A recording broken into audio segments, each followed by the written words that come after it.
ابراہیم علیہ السلام کو ایک بیٹا عطا فرمایا۔ اللہ تبارک و تعالیٰ کی آزمائش ابراہیم کے تعلق سے یہیں ختم نہیں ہوئی۔ اللہ تبارک و تعالیٰ نے کہا کہ اپنے بیٹے اور اپنی بیوی ہاجرہ کو ایک ایسی چٹیل میدان میں چھوڑ کر کے چلے آؤ جہاں نہ انسان بستے ہیں، نہ چرند پرند بستے ہیں، نہ کوئی درخت، نہ پیڑ پودے، وہاں چٹیل میدان میں چھوڑ کر کے چلے آؤ۔ حضرت ابراہیم علیہ السلام اس امتحان میں بھی کامیاب ہو گئے، اپنے بیوی بچے کو وہیں چھوڑ دیا۔ پھر جب بچہ باپ کا سہارا بننے کے قابل ہو گیا، 13-14 سال کی عمر کو پہنچ گیا، اسماعیل علیہ السلام کی عمر 13-14 سال کی عمر کو پہنچ گئی، تو اللہ تبارک و تعالیٰ نے حضرت ابراہیم علیہ السلام کو پھر ایک بار آزمانا چاہا اور حکم دیا کہ ابراہیم علیہ السلام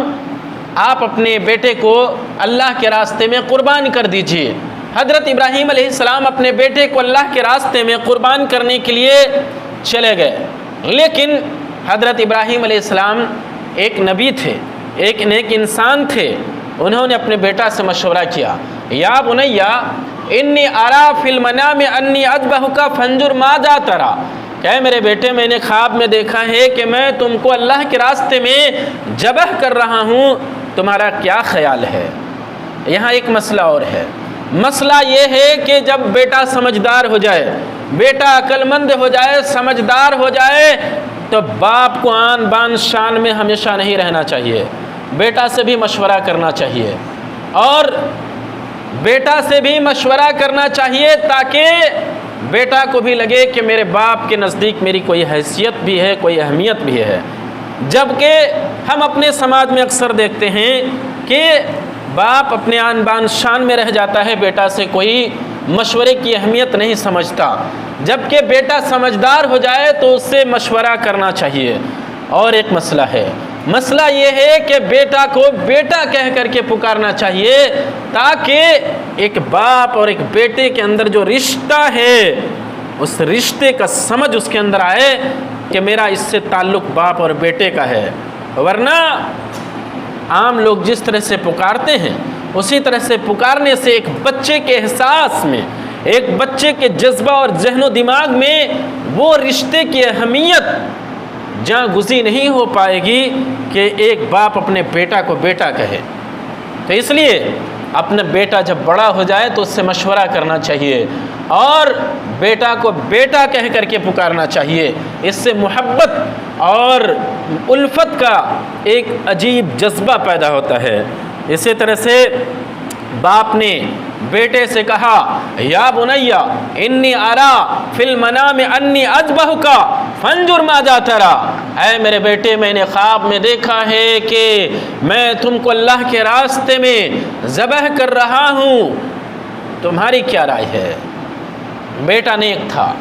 باپ نے بیٹے کے لیے جب دعا کی تھی تو دعا یہ کی تھی کہ رب حب لی من الصالحین، اے اللہ تبارک و تعالی تم مجھ کو نیک بیٹا عطا فرمانا۔ لہذا دعا کا اثر تھا، بیٹا نیک تھا۔ ہم بھی جب اپنی اولاد کے لیے دعا مانگیں تو نیک اولاد کے لیے دعا مانگیں، ورنہ ہماری اولاد بگڑ جائے گی۔ اور کس طرح سے بگڑنے کے نمونے سامنے ہیں وہ ہم دیکھتے ہیں اور نظارہ کر رہے ہیں کہ ہماری اولاد کس طرح سے بگڑی ہوئی ہے۔ لہذا جب بھی ہم رب سے دعا کریں اپنی اولاد کے لیے تو نیک اولاد کی دعا کریں۔ حضرت ابراہیم علیہ السلام نے نیک اولاد کے لیے دعا کی تھی، رب حب لی من الصالحین، اے اللہ تبارک و تعالی نیک بیٹا عطا فرما۔ اللہ تبارک و تعالی نے نیک بیٹا عطا فرمایا تھا، لہذا ابراہیم علیہ السلام کو جب اللہ نے حکم دیا اپنے بیٹے کو قربان کرو، ابراہیم علیہ السلام نے اپنے بیٹے سے مشورہ کیا، بیٹا نیک تھا، بیٹا نے کہا یا ابت افعل ما تؤمر ستجدنی انشاءاللہ من الصابرین، کہ اللہ تو اے میرے باپ، آپ کو جو رب نے حکم دیا ہے آپ اس کو کر ڈالیے، انشاءاللہ آپ مجھ کو صبر کرنے والوں میں سے پائیں گے۔ لہذا باپ نے بیٹے کو زمین پر لٹایا اور لٹانے کے بعد ذبح کرنا ہی چاہ رہا تھا کہ رب کی طرف سے حکم ہوا کہ اے ابراہیم بس کرو، تم امتحان میں کامیاب ہو گئے۔ رب نے ابراہیم علیہ السلام کو جانور عطا کیا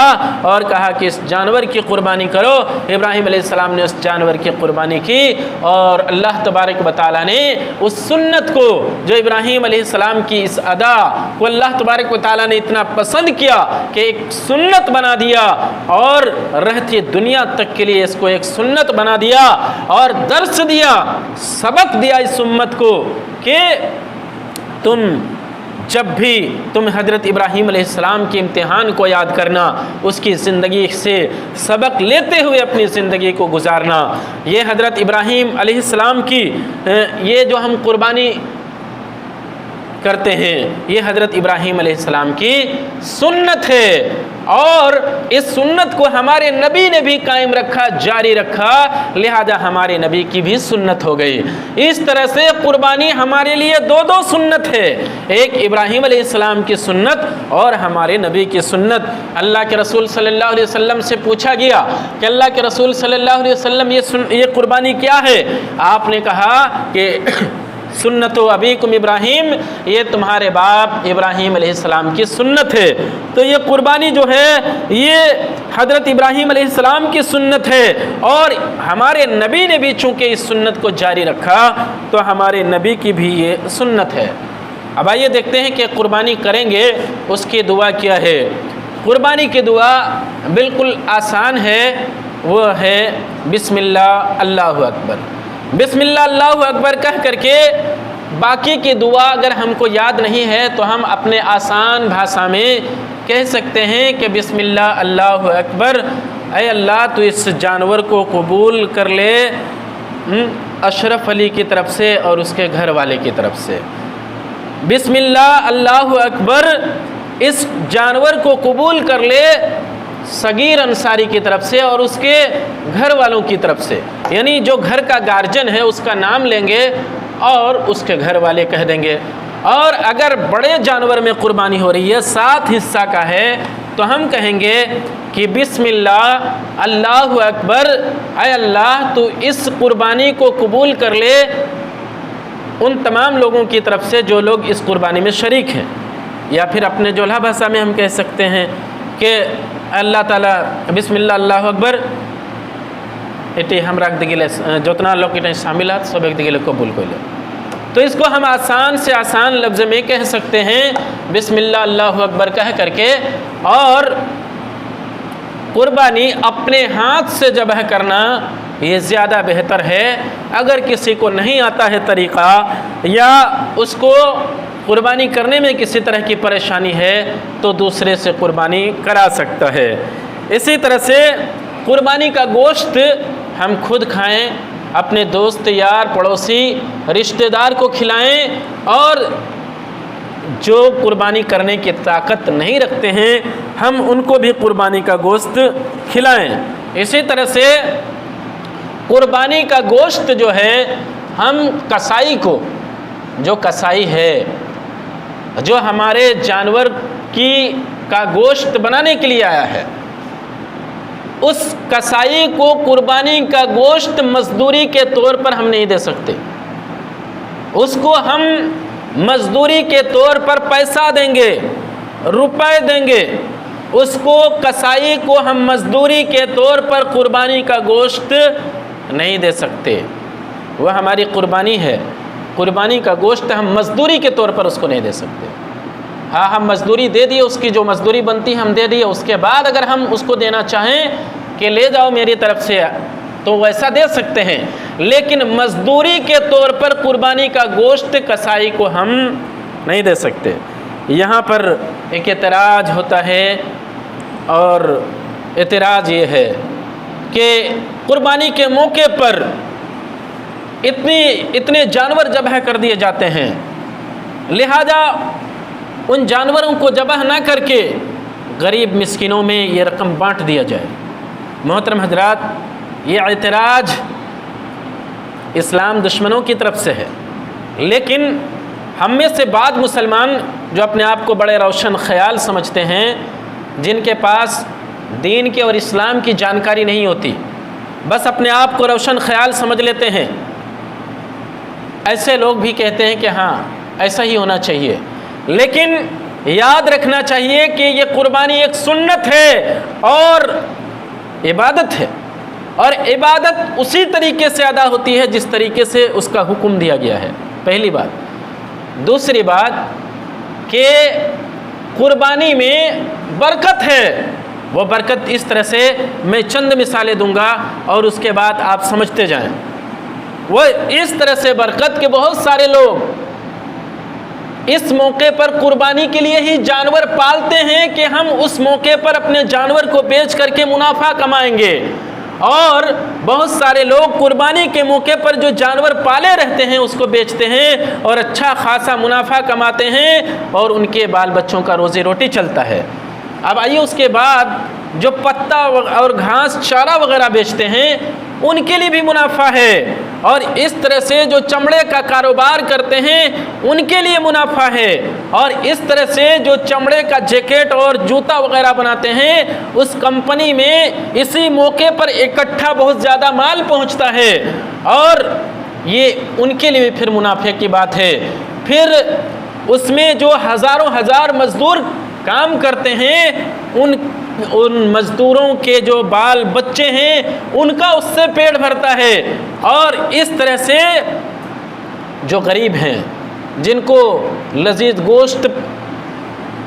میسر نہیں ہوتا ان کو بھی ایسے موقع پر گوشت کھانے کا موقع ملتا ہے۔ تو اس طرح سے میں نے چند مثالیں دی، یہ ایک سرکولیشن سسٹم ہے، آپ اس کو جوڑتے جائیں تو اس میں بہت سارے لوگوں کی روزی دکھے گی آپ کو، لہذا یہ اعتراض غلط ہے۔ اسی طرح سے ہم جب جانور قربانی کا جانور انتخاب کریں تو قربانی کے جانور کے لیے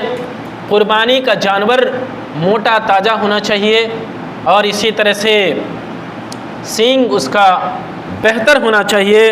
اور کانا نہیں ہونا چاہیے۔ قربانی کا جانور کانا نہیں ہونا چاہیے، اسی طرح سے قربانی کا جانور لنگڑا نہیں ہونا چاہیے، اور اسی طرح سے قربانی کا جانور جو ہے بیمار نہیں ہونا چاہیے کہ اس کا ناک بہہ رہا ہو، اور اتنا بھی کمزور نہ ہو کہ صرف ہڈیاں جھلک رہی ہیں اور اس کے گوشت اس کے ہڈی میں کوئی گودا نہ ہو، ایسا جانور قربانی میں قابل قبول نہیں ہے۔ محترم حضرات، وقت ختم ہو چکا ہے۔ اللہ تعالیٰ سے دعا ہے کہ اللہ تبارک و تعالیٰ ہمیں ان سب باتوں کے سمجھنے اور اس پر عمل کی توفیق عطا فرمائے، آمین۔ وآخر الدعوانا ان الحمد للہ رب العالمین۔